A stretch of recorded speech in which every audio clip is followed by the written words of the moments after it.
Welcome back to Primetime Sports Monday. There is still uncertainty over whether 2015 world champion Daniel Williams will have the opportunity to represent Jamaica at the IAAF World Championships in Doha starting next month. The 27-year-old is expected to be back in action on Sunday at the Muller Grand Prix in Birmingham, but that meet comes 2 days after the J3A says it would select the athletes to represent the country in the women's 100-meter hurdles at the World Championships.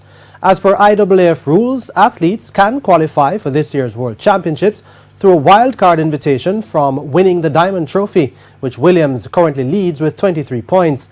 Janique Brown and Megan Tapper are also expected to be in action.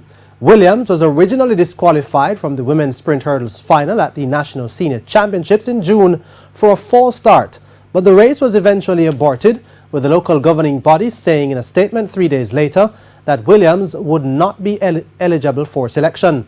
The cutoff date to submit entries to the Doha World Championships is September 6.